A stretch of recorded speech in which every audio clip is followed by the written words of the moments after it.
Romanos se escribió aproximadamente entre el 56 y el 58 después de Cristo. Romanos se escribió aproximadamente entre el 56 y el 58 después de Cristo.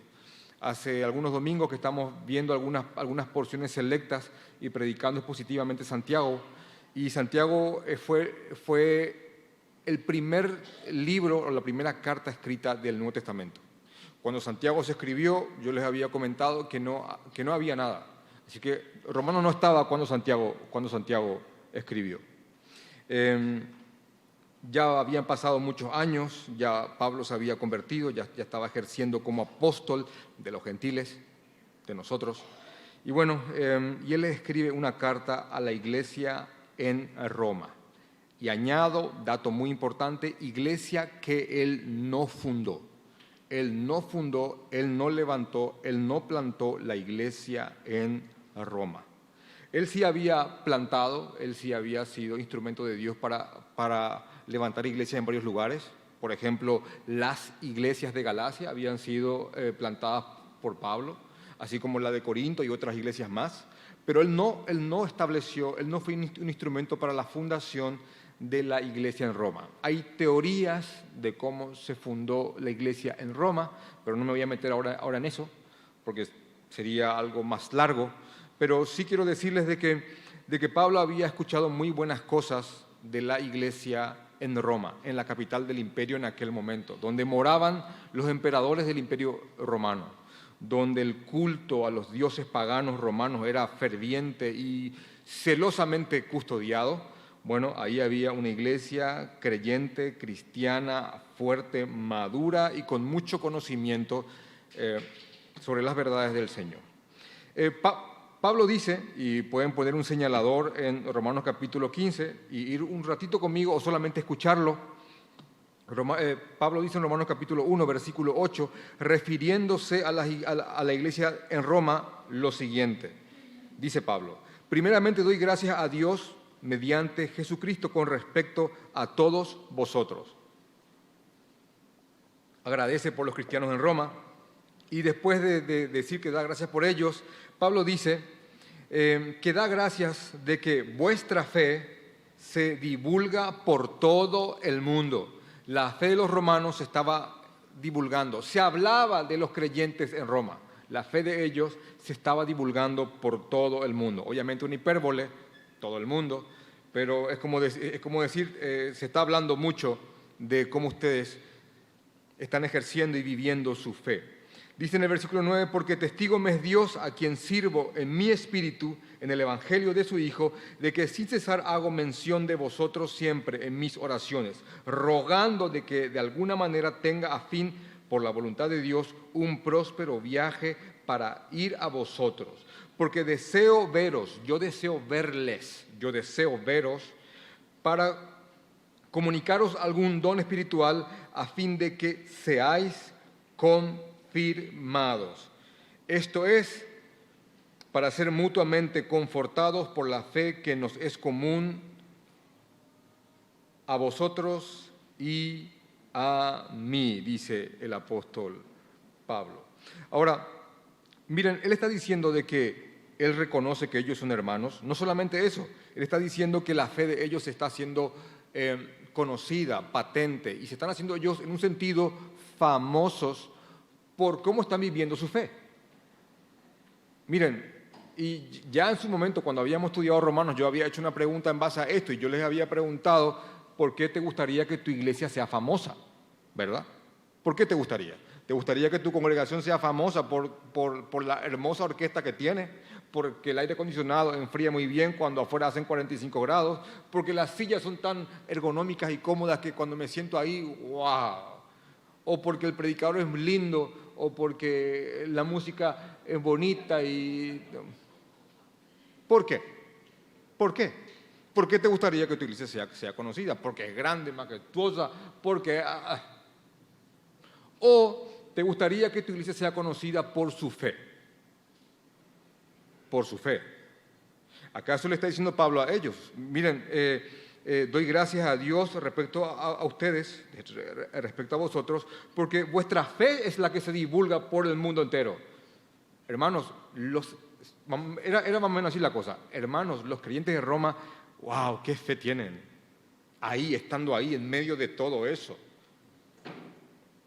Y si yo establezco la fecha, 56 y 58 después de Cristo, hermanos, históricamente hablando, ni siquiera pasarían 10 años para que comience una gran persecución por causa del gran incendio de Roma, muy conocido, donde los cristianos serían culpados de haber incendiado el imperio y comenzaría una de las persecuciones más encarnizadas en contra del cristianismo.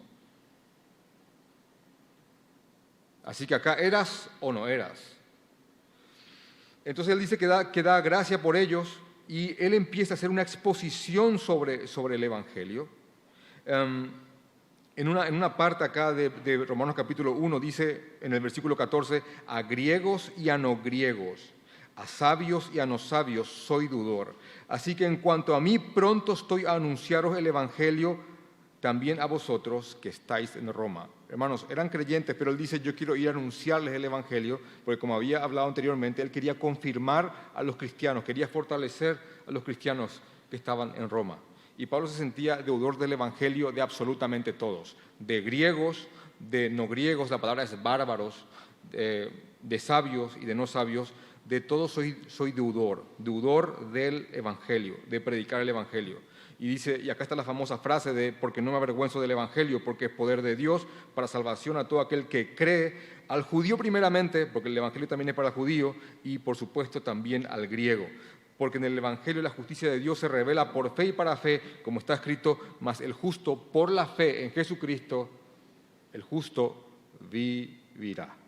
Entonces, eso es. Y él empieza una exposición acerca del Evangelio, de la condición del hombre, y él empieza acusando a sus compatriotas, a los judíos, porque se creían ellos como que por ser judíos estaban en una situación distinta a los gentiles en cuanto al pecado, y no. Él empieza mostrando a su pueblo, después pasa a mostrar a los gentiles, y que ambos necesitan, judíos y gentiles, del Evangelio, hermanos.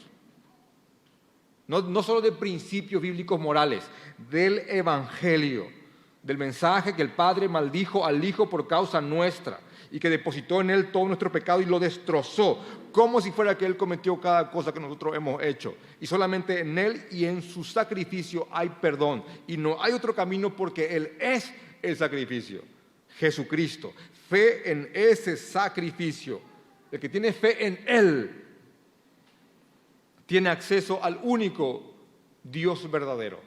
Fe en Jesucristo.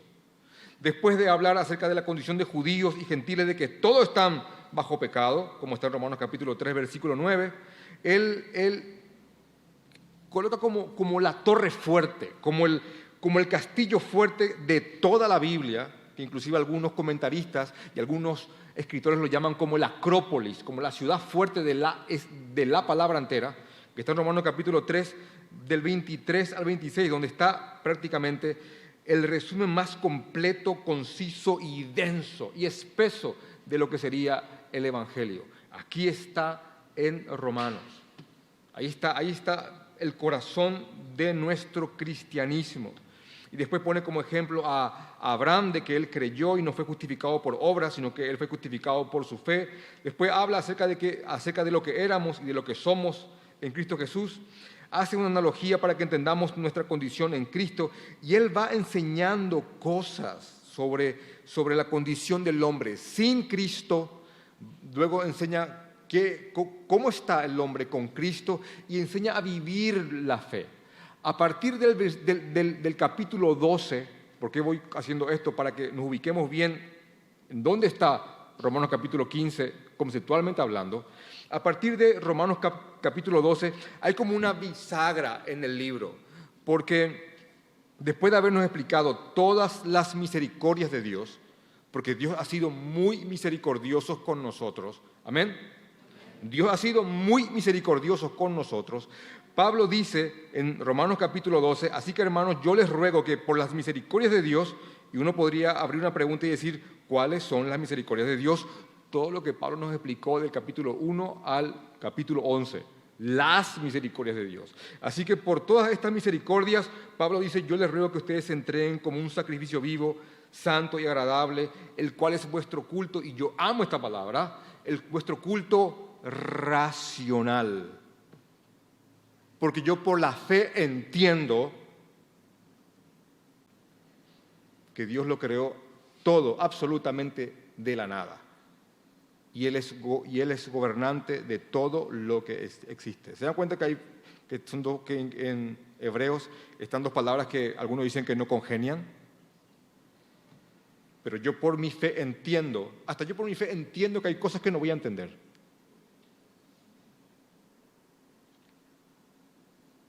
Y puedo razonar que hay cosas que escapan a mi razón.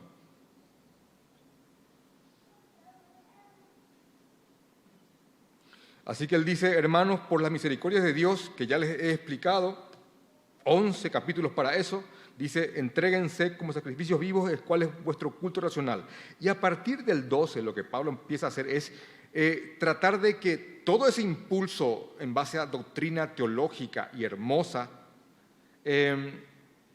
nos lleve a vivir la vida cristiana. Así como lo hizo en Gálatas, así como lo hizo en Efesios, así como Santiago lo hizo también. Nunca vas a encontrar impulso para vivir tu vida cristiana, para llevar la cosa a lo práctico, si esta no es impulsada por doctrina fuerte en cuanto a quién es Jesús, cuál es su obra, quién es Dios, quiénes somos nosotros y quiénes éramos antes que Él toque nuestros corazones. No hay otro combustible que te lleve realmente a vivir el cristianismo, a no ser que estas cosas estén bien cimentadas en tu corazón. Y él empieza acá a guiarnos, de hecho que los traductores, obviamente Pablo no escribió esto, pero los traductores titularon en la versión Reina Valera deberes cristianos a partir del capítulo 12. Y empieza a darnos direccionamientos de cómo vivir la vida cristiana. Me gustaría empezar a hablar de cada uno de ellos. Creo que cuando llegamos, aquella vez que habíamos estudiado la serie de Romanos, versículo a versículo, cuando habíamos llegado a Romanos capítulo 15, 14, era la prédica número 50 de Romanos. Entonces Pablo empieza a mostrarnos cómo vivir la vida cristiana y a partir del capítulo 15 él comienza a despedirse. Bueno, hermanos, ya me estoy yendo y uno parecería que al final ya las cosas están todas dichas y él comienza con una despedida sublime y sumamente nutritiva en cuanto a la función de la iglesia cristiana y el deber que tenemos los unos con los otros. Voy a centrarme en 3 versículos, Romanos capítulo 15, versículo 14, 15 y 16, pero quiero tomar impulso a partir del versículo 7. Y Pablo dice lo siguiente, Romanos capítulo 15, versículo 7. Por tanto, recibíos los unos a los otros como también Cristo nos recibió para gloria de Dios. Amén. Recíbanse como ustedes fueron recibidos. Versículo 8. Pues os digo que Cristo Jesús vino a ser siervo de la circuncisión para mostrar la verdad de Dios. Jesús vino al mundo como un judío para mostrar la verdad de Dios, para confirmar las promesas hechas a los padres y para que los gentiles, o sea nosotros, para que los gentiles glorifiquen a Dios por su misericordia, como está escrito, y ahora va a citar a Isaías, que dice, por tanto yo te confesaré entre los gentiles y cantaré a tu nombre. Y otra vez dice, alegraos gentiles con su pueblo, y otra vez, alabad al Señor todos los gentiles y magnificadle todos los pueblos. Y otra vez dice Isaías, estará la raíz de Isaí, y el que se levantará a regir, y él se levantará a regir los gentiles. Los gentiles esperarán en él. ¿Por qué Pablo escribe esto? Porque les está mostrando a los romanos que que los gentiles sean parte del pueblo de Dios era algo que ya estaba en el Antiguo Testamento y que era una promesa a los padres. Ya estaba eso, no era algo nuevo, que nosotros, los que estamos aquí, a no ser que haya algún judío presente, nosotros ya estábamos, ya éramos una profecía de que pasaríamos a formar integralmente parte del pueblo de Dios. Nosotros como una rama injertada del árbol llamado pueblo, que ya lo había tocado anteriormente. Y después en el versículo 13, Pablo dice estas palabras hermosas, dice, y el Dios de esperanza os llene de todo gozo y paz en el creer, que esta creencia nos llene de gozo y paz, y que Dios haga esto en nosotros, para que abundéis en esperanza por el poder ¿de quién? Del Espíritu Santo. Y amén, Señor. Y amén, Señor.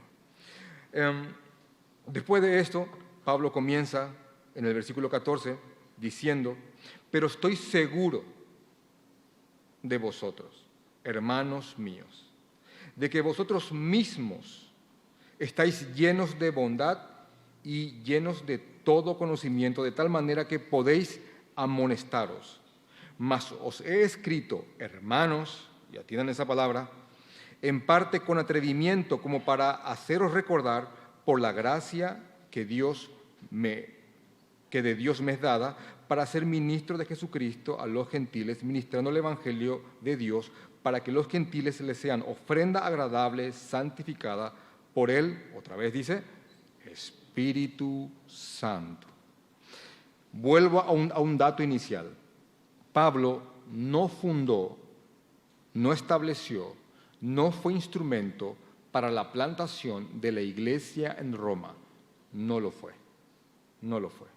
Así que Pablo está escribiendo una carta a creyentes a los cuales él nunca había visto, solamente había oído de ellos y él les estaba ministrando la palabra del Señor.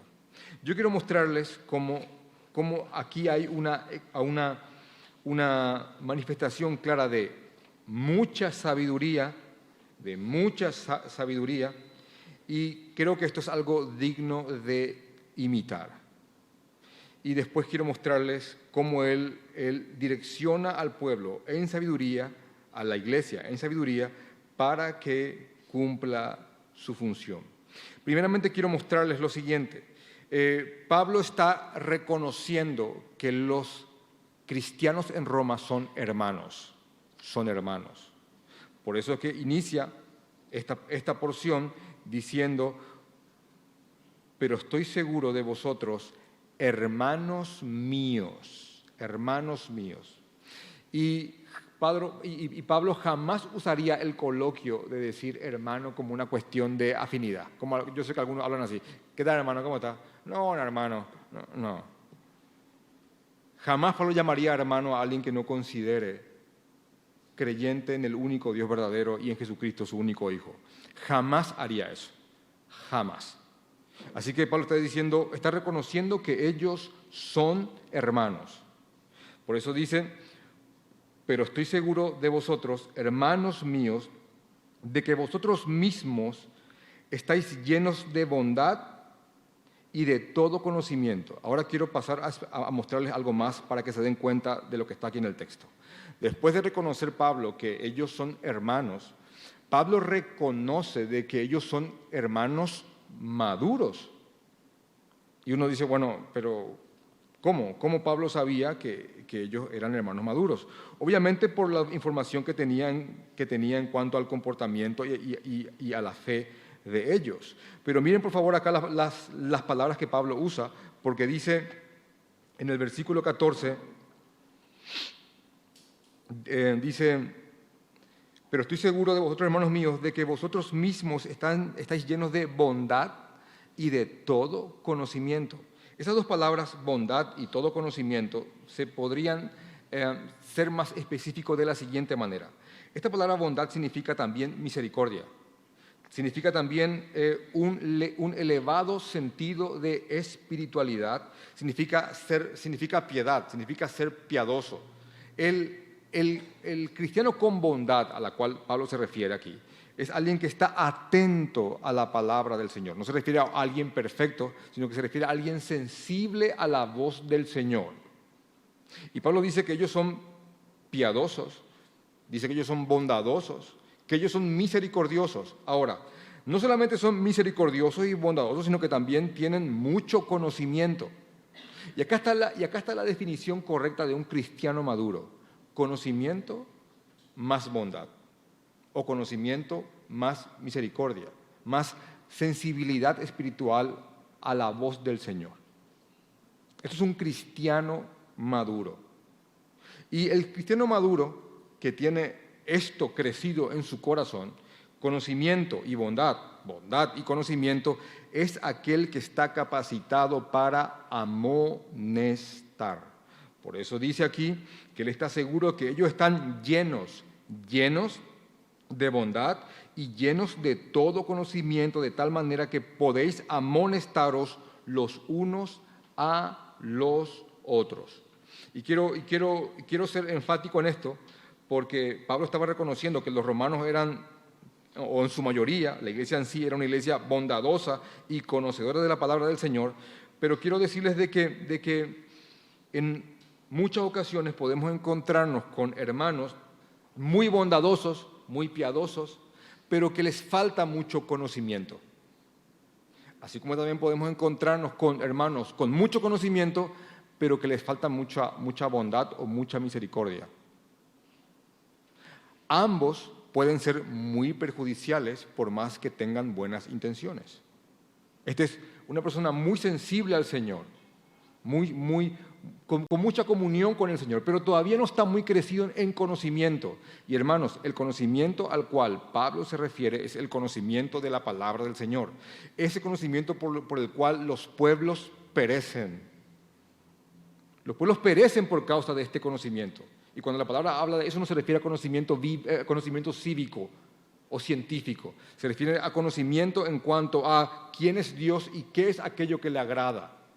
Entonces Pablo está diciendo acá de que él reconoce que los cristianos en Roma están llenos, hermanos, llenos de la palabra y llenos de misericordia.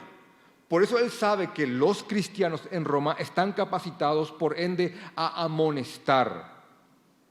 Y esta palabra amonestar yo sé que tal vez podría sonar como algo simplemente negativo, como un amonestar.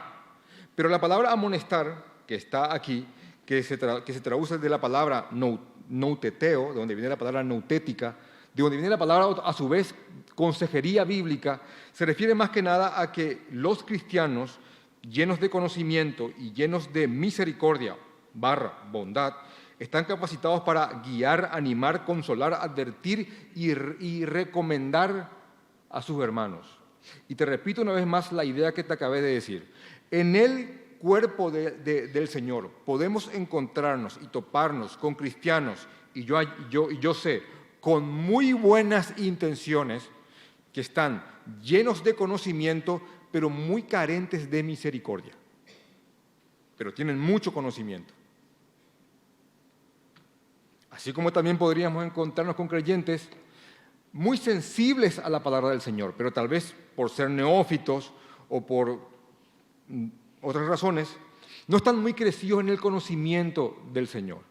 Ambos, te repito, pueden ser muy perjudiciales a la hora de direccionar o dar un consejo. Uno puede hacerlo con muy buenas intenciones, pero no tiene la palabra y el conocimiento suficiente. Otro tiene el conocimiento suficiente, pero no lo hace en sabiduría. Y tal vez cree que hizo algo bueno porque simplemente expuso y te estrelló contra una verdad, pero lo hizo con mucha falta de misericordia.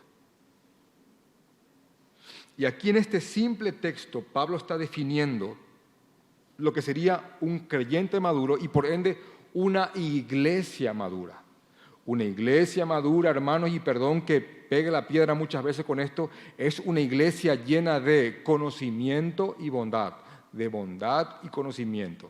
Entonces él sabía que por causa de que los romanos poseían estas cosas, ellos estaban capacitados para amonestarse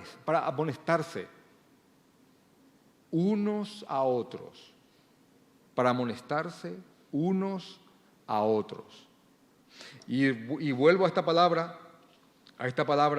que está aquí traducida como amonestación, porque esto es lo que se conoce, hermanos, como consejería bíblica, que es el motivo de la conferencia que vamos a tener en algunos días más. La consejería bíblica es parte del discipulado. Cuando Jesús deja la gran encomienda, dice que vayamos por todo el mundo predicando, haciendo discípulos y enseñándoles a que guarden todas las cosas que Él nos ha mandado. Discipulado bíblico es simplemente esto, es enseñar a las personas a que guarden las cosas que Jesús ha mandado. Ahora, esa enseñanza se puede manifestar de distintas maneras. Predicación, acá yo les estoy de alguna manera discipulando, ahora mismo. También se puede manifestar el discipulado con una conversación privada. A veces que yo tengo que apartar cierta ovejita porque está un poquito más reacia que otra y le discipulo en persona, algo más cerrado. O en formato de estudios bíblicos, a un grupo más cerrado y ahí hay un discipulado. Ahora, cuando la tormenta viene, y me gusta mucho cómo lo define justamente el pastor David Barceló, cuando la tormenta viene y la prueba toca tu puerta, porque eso alguna vez pasará, y no es que porque estamos en Cristo esas cosas no van a pasarnos, o no vamos a enfermarnos, o no vamos a padecer desgracias. Pero cuando la desgracia, la prueba o la tribulación viene, el discipulado en la tormenta, así lo dice el pastor Barceló, el discipulado en la tormenta es consejería bíblica. Cuando tomamos la palabra del Señor y orientamos o reorientamos a una persona, y vuelvo a subrayar, con la palabra del Señor, es que estamos amonestándola y guiándola para que ponga en práctica las verdades del Señor en su camino.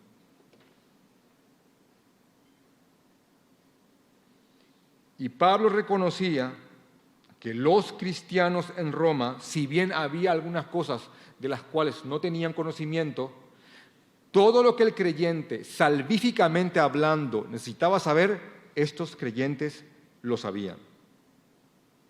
Lo sabían, hermanos. Sabían de Cristo, sabían de su obra, de su labor, de su vida, de su muerte, del porqué de su resurrección. Estos hombres estaban llenos de la palabra del Señor, llenos del conocimiento necesario. Un comentarista que me agrada mucho por su sobriedad se llama William Hendrickson, y cuando comentó sobre esto escribió lo siguiente. Escribió: hoy en día se oye hablar una y otra vez de la consejería pastoral o la consejería bíblica. Son muchísimos libros y artículos que se han escrito sobre este tema. Pues bien, el apóstol aquí nos muestra que también no hay nada nuevo debajo del sol, dice este hombre. Ya había consejería mucho antes de cualquier otra ciencia humana dedicada a la cura de almas, y ya en esa época esto era de alto nivel y bastante pulido. En términos generales, los miembros de la Iglesia de Roma eran competentes para amonestarse mutuamente.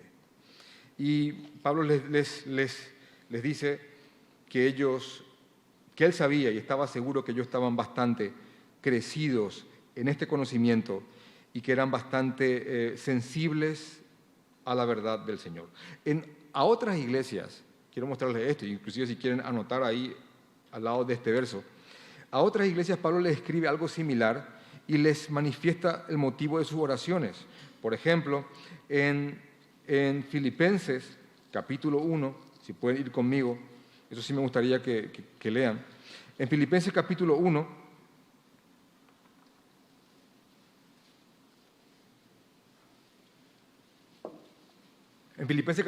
versículo 9, pero por favor miren conmigo a partir del 8. Pablo está preso cuando está escribiendo Filipenses y les escribe lo siguiente. Versículo 8, para que tenga sentido el 9. Dice: porque Dios me es testigo de cómo os amo a todos vosotros con el entrañable amor de Jesucristo. Y esto pido en oración. Miren por favor cómo él va a hacer público su pedido de oración por los creyentes en Filipo, y por favor les pido que vean la relación que hay con lo que él escribió en Roma, a los romanos. Dice, y esto pido en oración, que vuestro amor abunde aún más. Que tengan mucho amor, misericordia. Que tengan mucho amor. Él ora para que tengamos mucho amor. Pero quedó ahí, quedó en el típico predicador del amor de Dios y de que vamos a amarnos todos nada más. No. Dice que él ora para que vuestro amor abunde aún más y más en ciencia. ¿Y en qué dice? Y en todo conocimiento. Que el amor crezca entre ustedes. Sí, pero que crezca también en ciencia y que crezca en todo conocimiento. Básicamente lo que está diciendo es lo siguiente, que cuando más conozcan a Dios, más crezca el amor que tenemos hacia Él y por ende ese amor va a desembocar en el amor que tenemos hacia los hermanos. Cuando más amas a Dios, más vas a amar a tu prójimo. Mucho más. Entonces él les dice a los creyentes en Filipo, que él está orando para que ellos crezcan en amor y en todo conocimiento. ¿Para qué? Para que ellos puedan aprobar lo mejor. Y esa aprobar es para que ellos, inclusive con ese conocimiento y con ese amor, ellos puedan juzgar y aprobar aquello que es bueno y aprobar lo mejor, a fin de que seáis sinceros e irreprensibles para el día de Cristo, llenos de frutos de justicia, que son por medio de Jesucristo para gloria y alabanza de Dios. ¿Ven la similitud de este pedido de oración que él manifiesta? Yo estoy orando por ustedes en cuanto a esto. ¿Ven la similitud con esta porción de Romanos capítulo 15? Que él está reconociendo que él ve que aquello por lo cual él está orando, por los creyentes de Filipo, él reconoce que los romanos ya lo tienen, y lo tienen en abundancia. Y como están llenos de conocimiento, llenos de la palabra del Señor y llenos de misericordia, ellos son capaces de guiarse unos a otros.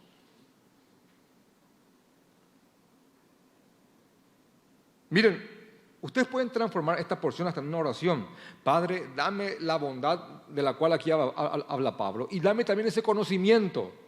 Hermano, tu buena intención no basta. Y hermano, tu conocimiento solo tampoco. No basta, hermano. Digo eso porque Satanás nos pendulea, o nos lleva mucho hacia amor, misericordia, lo práctico, o nos lleva mucho hacia conocimiento. Y el punto es lleno de ambas cosas, para que podamos guiarnos unos a otros. ¿Se dan cuenta que no dice solamente pastores, sino que es unos a otros? La iglesia misma se guía en esto, en bondad, misericordia, en amor y en conocimiento de la palabra del Señor. Ahora, después de él reconocer de que los romanos son hermanos, de que son hermanos maduros, llenos de esto y capacitados para amonestar, para guiar, para corregir, para animar, para advertir, para recomendar, para direccionar o redireccionar. Bueno, después de esto, Pablo les dice, mas os he escrito, hermanos, en parte con atrevimiento, y quiero mostrarles acá una manifestación de muchísima sabiduría. Y quiero que vean esta actitud sabia de parte de Pablo. Y yo hasta diría, es una actitud a imitar. Pablo, como no había fundado la iglesia en Roma, Pablo no fue a atropellar como que, bueno, yo sé, ustedes no, escúchenme. Tampoco él en ningún momento dado impuso su apostolado. Bueno, gentiles, yo soy el apóstol designado a ustedes, así que me van a escuchar. No lo hizo. Él encontró con una sabiduría divina cómo entrar y cómo manifestar las verdades de Dios a esta iglesia ya plantada y bastante sufrida. Y aquí estamos hablando una manifestación práctica de lo que él acabó de decir, conocimiento y bondad. A veces esto pasa de largo, pero él acaba, a partir de acá él va a manifestar bondad y conocimiento, conocimiento y bondad. Porque él dice, hermanos, yo les escribo y yo me estoy tomando el atrevimiento de escribirles, como que diciéndoles, yo no quiero tampoco molestar. Yo sé que ustedes saben, yo sé que están llenos de conocimiento, yo sé lo que están pasando, pero yo les escribo como que atreviéndome, por favor, y no se ofendan. Yo les escribo, dice, más yo os escribo, hermanos, en parte con atrevimiento, como para haceros recordar. Cuando alguien te dice, yo solamente te escribo, y perdóname el atrevimiento, más que nada para hacerte recordar. Yo estoy reconociendo que lo sabes, solamente que yo vengo a recordártelo. ¿Ven la actitud?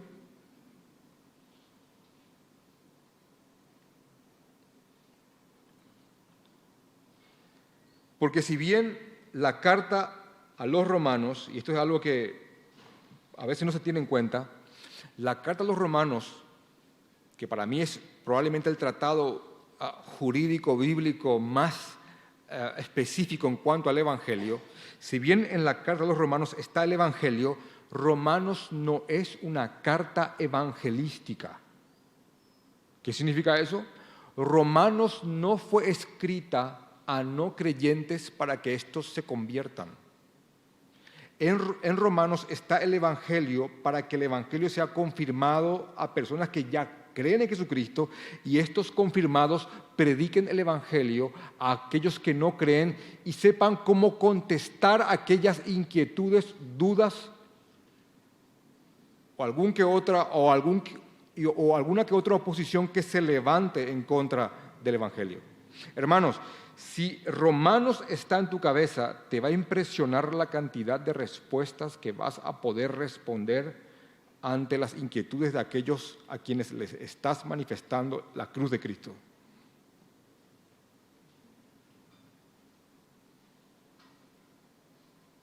Entonces, él aquí se tomó una postura bastante sabia, prudente, respetuosa a los hermanos en Roma y les dice, yo les escribo en parte con atrevimiento para haceros recordar, para que ustedes recuerden las verdades del Señor. Escribió un pastor sobre este punto, algo que yo quiero leerles, y algo de lo cual nace una postura que tendríamos que tener establecida. Dice, un buen maestro siempre debe tener en cuenta dos problemas. Los problemas opuestos de la familiaridad y el olvido. ¿Qué significa esto? Continúa escribiendo este hombre y dice, aún para las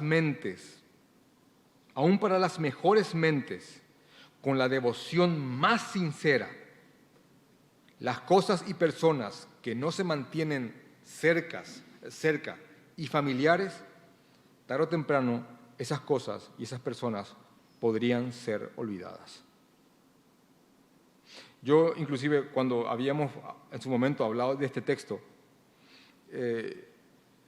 aquí hay ingenieros recibidos, abogados, médicos, arquitectos, y hermanos, si yo trajera alguna materia de la universidad y te preguntara acerca de ella, algunos dirían, no tengo la menor idea de aquella materia, pero sé que la cursé.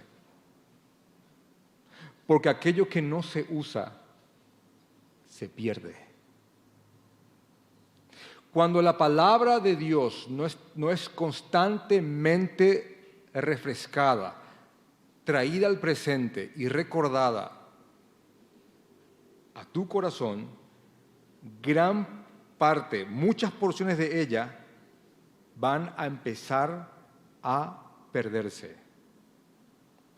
Inclusive en algún momento dado, de mucha pérdida de verdad, podrías encontrarte que estás cometiendo aquellos errores que en su momento vos mismo guiaste a otros que no lo hagan. Por causa de la condición en la cual estamos hoy día, hermanos, aquello que no refrescamos constantemente se va a perder. Así que es importante que una y otra vez nosotros mismos y unos a otros estemos constantemente recordándonos las verdades del Señor. Ese es el motivo por el cual estamos aquí, estamos acá. Nos congregamos porque necesitamos un lugar en el cual las verdades de Dios nos sean recordadas. Yo recuerdo que les había dicho, les había puesto como unas preguntas. Probablemente aquí haya alguien muy docto en la palabra, algún teólogo, alguien que podría fácilmente bajarme a mí aquí, subirse y predicar esto mejor que yo. Pero supongamos que hay alguien muy docto aquí y saliendo acá a la puerta, alguien puede que le pregunte, en la prédica de hoy, ¿aprendiste algo nuevo? Y esta persona muy docta podría decir, la verdad que no aprendí nada nuevo. Pero si es sabio, también va a decir, no aprendí nada nuevo, pero me refrescaron la palabra del Señor. Me recordaron las verdades de Cristo. Y eso es suficiente.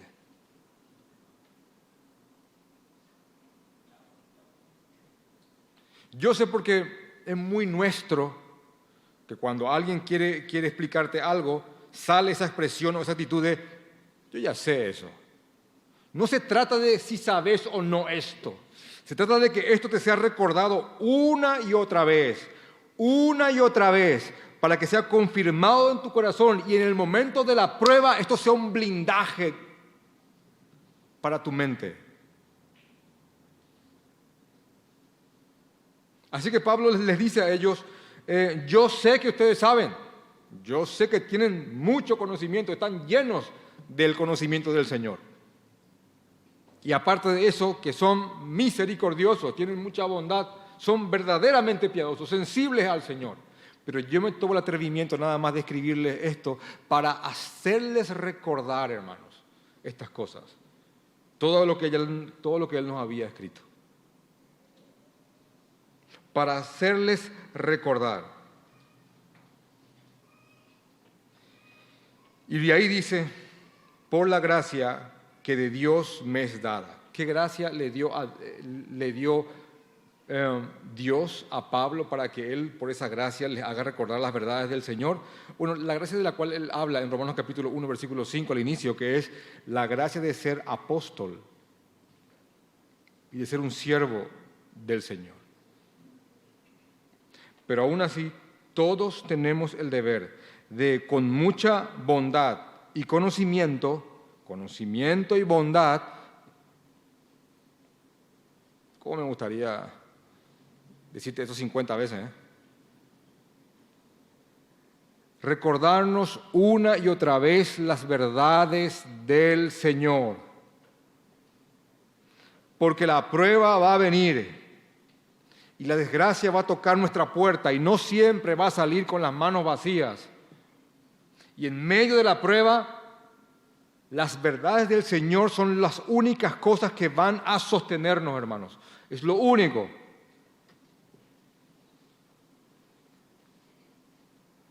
Y Pablo dice que él les recuerda estas verdades, y les repito, esas verdades son todo lo que él viene hablando hasta aquí, porque aquí ya está despidiéndose. Dice, esta gracia que Dios me dio, versículo 16, para ser ministro de Jesucristo a los no judíos, a los gentiles, ministrando el evangelio de Dios para que los gentiles les sean ofrenda agradable, sacrificada por el Espíritu Santo. Y algo que se observa aquí es la Trinidad, Padre, Hijo y Espíritu Santo en una misma localización de la palabra. Padre, Hijo y Espíritu Santo. 3 personas distintas que son una. No Dios que vino de 3 formas distintas, pero no, es 3 personas individuales y distintas que conforman una unidad incorrompible e inseparable. Miren cómo dice él. Dice,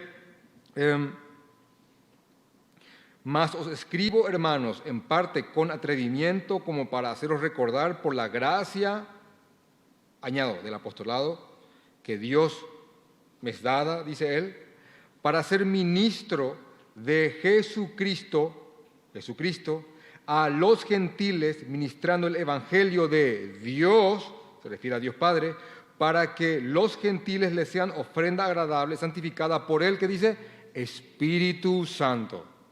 ¿Vieron eso? La gracia que Dios me dio para ministrar el Evangelio de Jesucristo, para que los gentiles le sean una ofrenda agradable por medio del Espíritu Santo. Padre, Hijo y Espíritu Santo. Así que en resumidas, ¿qué vemos aquí?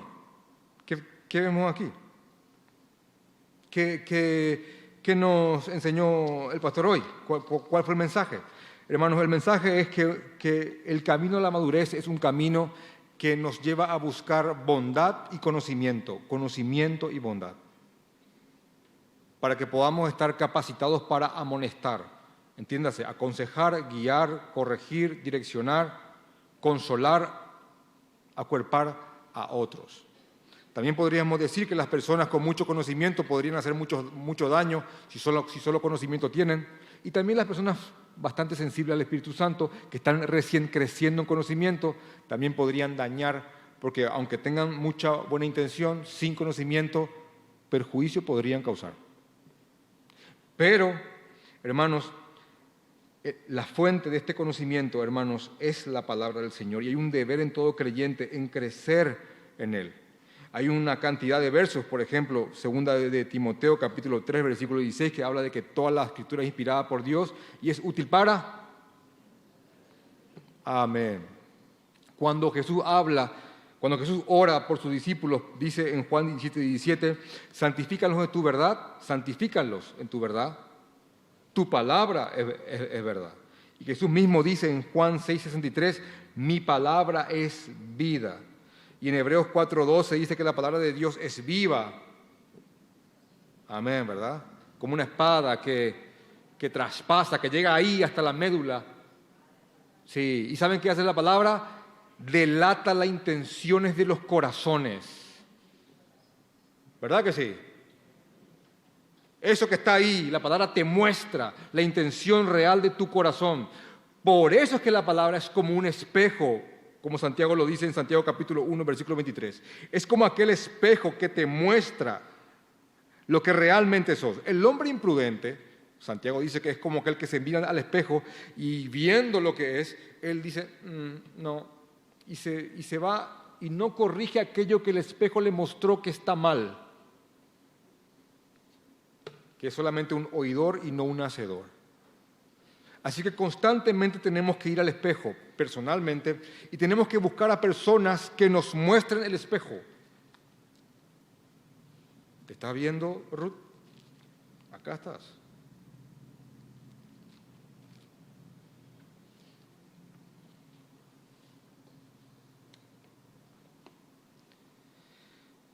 Y este espejo, aparte de mostrarnos lo que realmente somos, es la fuente de la verdadera sabiduría. Esa sabiduría que es perfectamente descrita en Santiago capítulo 3, del 13 al 18, que fue el motivo de la prédica pasada. Aquella sabiduría que viene de lo alto, que es pacífica, que es paciente, que es amable, que es pura. En contraposición a la sabiduría que es terrenal, animal y diabólica, en la cual algunos de ustedes en otro tiempo fueron muy avanzados en ella. ¿Verdad que sí?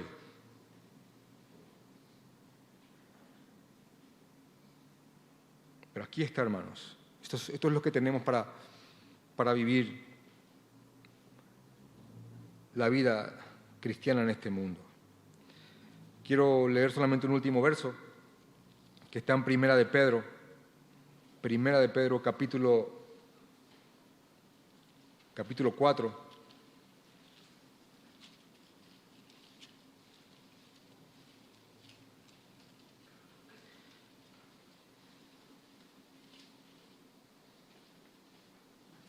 Versículo 11. Dice así. Si alguno va a hablar, si alguno habla, hable conforme a las palabras de Dios. Si alguno ministre conforme al poder de Dios, que Dios da, para que en todo sea, ¿qué cosa? Dios glorificado ¿por quién? Amén, por Jesucristo, a quien pertenecen la gloria y el imperio por todos los siglos de los siglos. Amén. Esta es la fuente de nuestro conocimiento. Así que vamos a orar conforme al texto, rogando al Señor que nos llene de bondad, misericordia y de conocimiento para que podamos guiarnos unos a otros en nuestro camino. Gracias, Padre. Te amamos, Señor. Gracias por esta pequeña porción de tu palabra en la cual hay tanto, Señor. Padre, te pido que, así como Pablo oró por los filipenses, te pido que nos ayudes a crecer en amor, en esta bondad de la cual habla el apóstol, y en conocimiento, Señor. No solo en conocimiento, Señor, y no solo tampoco en bondad, Padre, sino que en bondad y en conocimiento, para que podamos saber qué es lo bueno, para que podamos juzgar conforme a tu palabra y con justo juicio. Ayúdanos a crecer, Señor. Ayúdanos, Padre, para que podamos guiarnos unos a otros con tus verdades, Señor. Ayúdanos, Señor. Ayúdanos. Blíndanos con tu palabra de los falsos profetas, de los falsos ministros, de pastores fraudulentos, Señor. Blíndanos con tus verdades, Señor. Guíanos constantemente a tu evangelio. El evangelio es el inicio y es el fin de cada creyente. Ayúdanos, Señor. Guíanos con tu Espíritu Santo. Creemos, Señor, en el Espíritu Santo. ¿Cómo no vamos a creer? Ayúdanos, Padre, en el nombre de Jesús. Amén y amén.